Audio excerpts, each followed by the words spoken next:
अब देखते हैं, let us see. But you know, before I came to this press conference, I was having lunch with my friend here.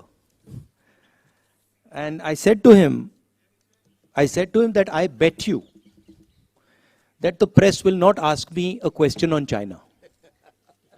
I said, मैं आपसे शर्त लगा लेता हूं कि प्रेस वाले आज सब सवाल पूछेंगे, आगे पीछे दाएं बाएं, यात्रा, सचिन पायलट, अशोक गहलोत, सब पूछेंगे, मगर चाइना के बारे में एक सवाल नहीं पूछा जाएगा। जिन्होंने 2000 स्क्वायर किलोमीटर हिंदुस्तान का उठा लिया, जिन्होंने हिंदुस्तान के 20 जवानों को शहीद किया, जो हमारे जवानों को अरुणाचल प्रदेश में पीट रहे हैं, मैंने कहा हिंदुस्तान की प्रेस मुझसे इनके बारे में एक सवाल नहीं पूछेगी। सच था। Vijay Lakshmi from India News. Vijay Lakshmi, mike दीजिएगा विजय लक्ष्मी जी को। ब्रदर, देश देख रहा है, ये मत सोचिए कि नहीं देख रहा है।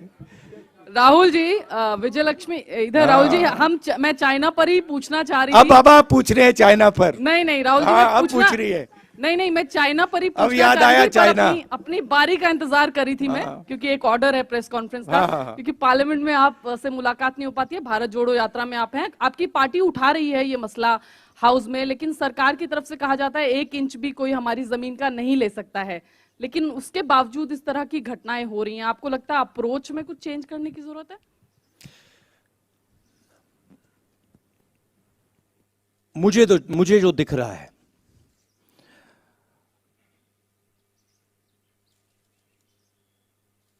जो चाइना का थ्रेट है, और मुझे तो वो क्लियर, और मैं इसको अब 2-3 सालों से कह रहा हूं, वो बिल्कुल क्लियर है, और सरकार उसको छुपाने की कोशिश कर रही है, सरकार उसको इग्नोर कर रही है।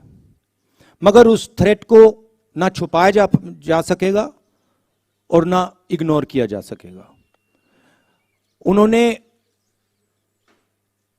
उनका पूरा प्रिपरेशन चल रहा है,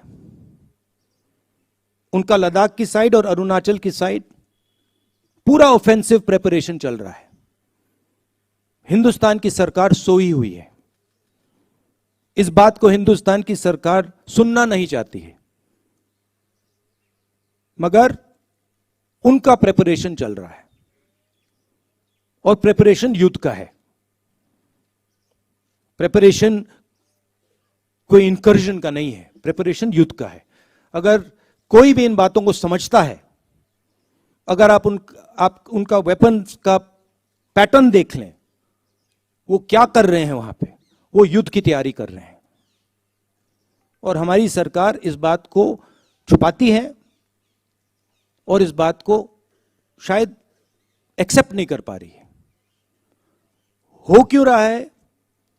क्योंकि हिंदुस्तान की सरकार इवेंट बेस्ड काम करती है, हिंदुस्तान की सरकार स्ट्रेटेजिकली काम नहीं करती है, इवेंट बेस्ड काम करती है। वो सोचते हैं कि भैया यहां पे एक इवेंट करो, यहां पे एक और इवेंट करो, मगर जब आप इंटरनेशनल रिलेशंस की बात होती है, जियो स्ट्रेटेजी की बात होती है, वहां पे इवेंट काम नहीं करता है, वहां पे शक्ति काम करती है। तो मैंने 3-4 बार बोला है कि सावधान रहना चाहिए, जो हो रहा है उसको समझना चाहिए।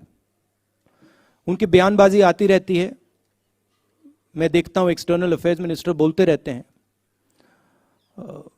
कहना नहीं चाहिए, मगर शायद उनको थोड़ी अपनी समझ गहरी करनी चाहिए।